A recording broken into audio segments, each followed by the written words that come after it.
EA Sports coverage of the NFL playoffs brings us to the Pacific Northwest, the home of the 12s, and they are in full roar as you get a look inside Lumen Field in Seattle. Tonight, it's the second game here on this wild card Saturday, as it'll be the Green Bay Packers taking on the Seattle Seahawks. It's the second of our two games here on this Saturday as Super Wild Card Weekend continues here on EA Sports.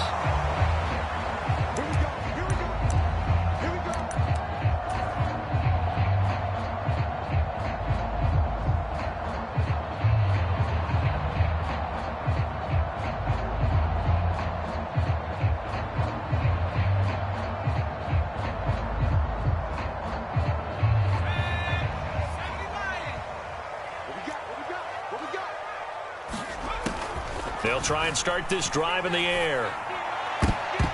And that nearly intercepted. Well, the free safety roaming into position almost had it, but it's second down.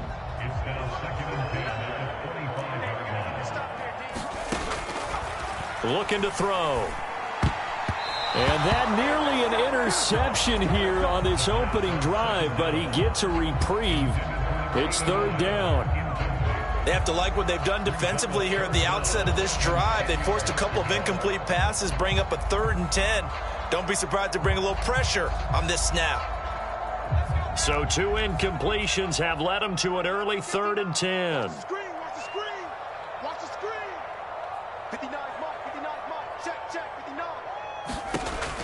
He'll drop to throw. And they will touch him down, but not before he gets the first. A new set of downs after a strong pickup of 16 yards. So a great throw right there, and what a regular season this rookie had, piloting this offense, guiding them to a division title, and they get the home date here in round 1 of the playoffs. But, Charles, how do you think they'll play it here? Will they run the same kind of wide-open offense they've run all season, or do you think that they'll try and take some pressure off of the young fella? Oh, I think they're going high, wide, and handsome in this one. I think it's all out, just as they've been doing all year long, because I think if you try and pull it back now a little bit, you're telling that young man you don't have quite as much confidence in it as you've professed. So go ahead and continue to run your offense. Do the things that got you here. As so many defensive coaches have told you and me, all gas, no brakes. Let it rip. Second down and 8. Yo. 7's a Mike 7. Let's go, let's get this ball back to the offense. Let's go. They'll look to throw here. Packer pressure, and down he goes. Multiple players combined for their team's first sack of the game. That's a ball he needs to let go of there. Wasn't the most time in the world to work through his progression, but NFL quarterbacks, they've got to sense the pressure. They've got that internal clock, and the ball has to be gone. And if you're not going to escape and run for it, you have to let it go before the pressure gets to you and puts you on the ground.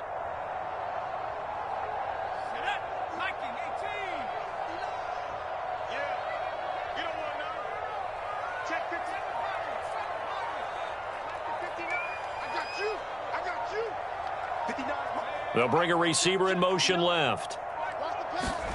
Now on 3rd and long, they'll look to throw. And the throw there going to be incomplete. 1 first down here, and that's all, folks. Good work by this defense to hold things in check and force a punting situation. On 4th down, ready to punt, Michael Dixon.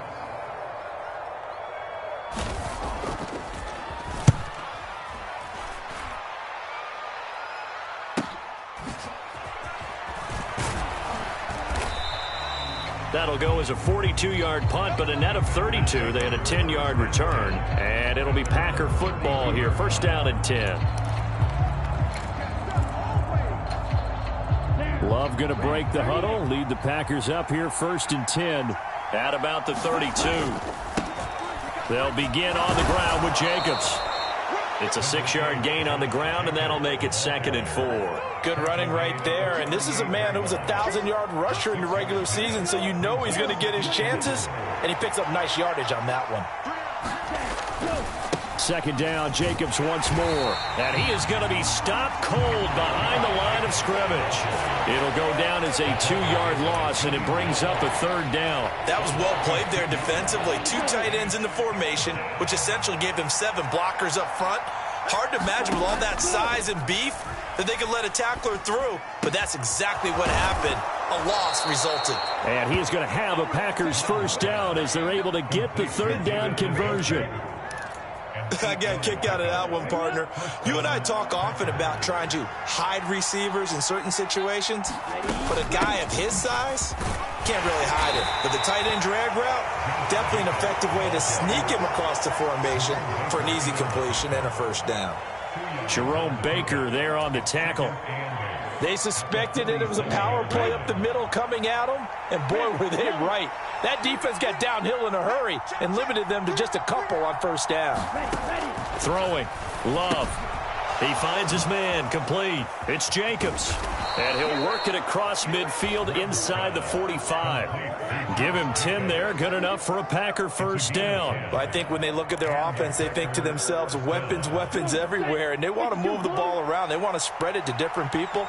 But you absolutely know they want to get this man involved as well. And that's what they just did on that play. Give him a couple on the carry there. 2nd and 8. Now that's the defense that they were looking for, being able to get extra bodies to the point of attack to deal with the big guy carrying the ball. You really don't want to be in a position where it's a one-on-one tackle with him.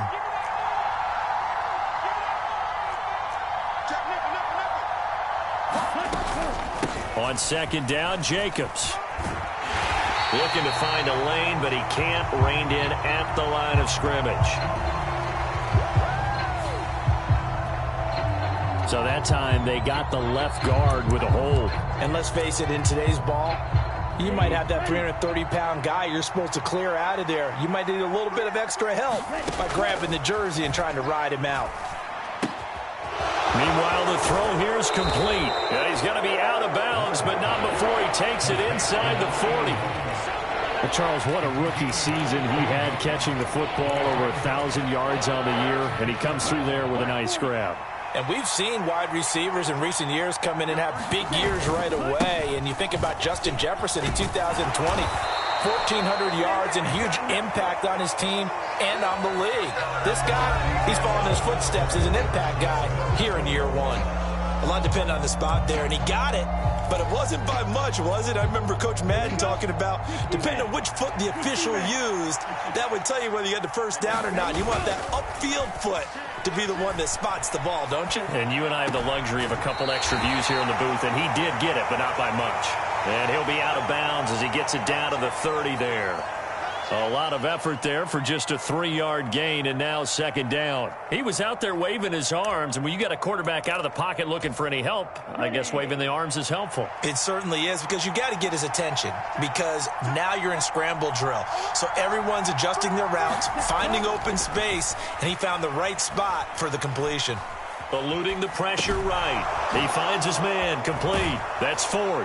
And that'll wind up moving the chains again as a tackle's going to be made at the Seahawks 17-yard line. A good-looking drive for the Packers so far. It's a first down. Well, this has certainly been a nice drive with the way they've spread the football around. Here, they even get the fullback involved in the passing game. That's got to cause a lot of consternation on the defensive side. You've got to cover him, too.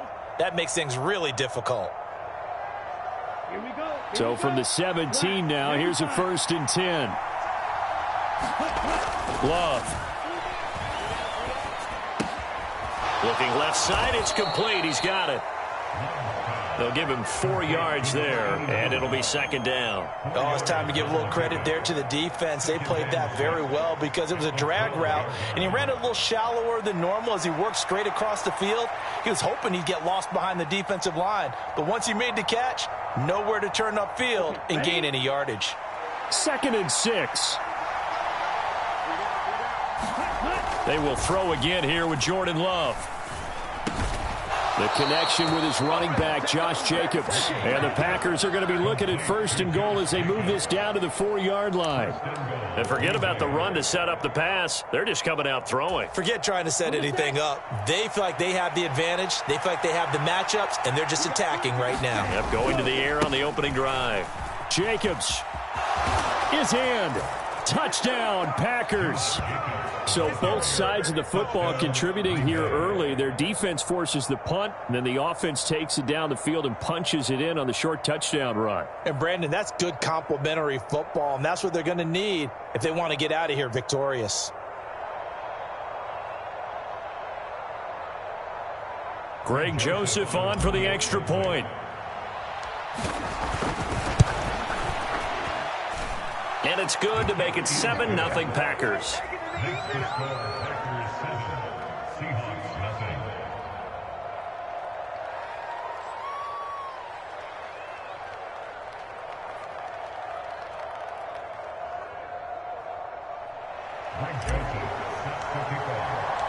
Now Joseph tees it up to kick off following the touchdown.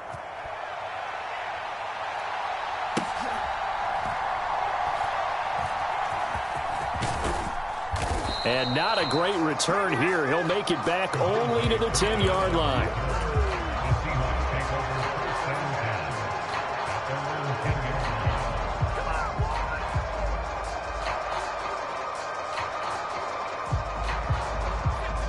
Coming to the line here to begin their next drive, the Seahawks offense. They'll be looking to match that touchdown from a moment ago. 7-0 is the score as they begin with a first down. And he'll be out of bounds right around the 14. Short completion, just 4 yards. And that'll make it second down.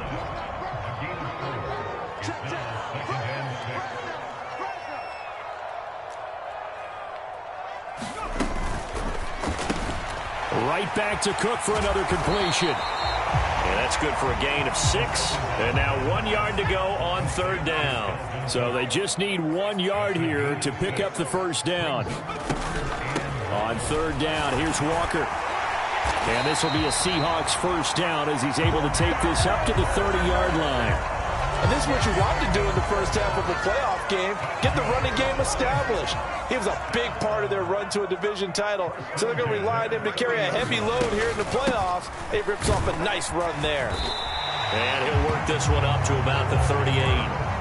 It's a 7-yard carry to set them up with a 2nd and 3.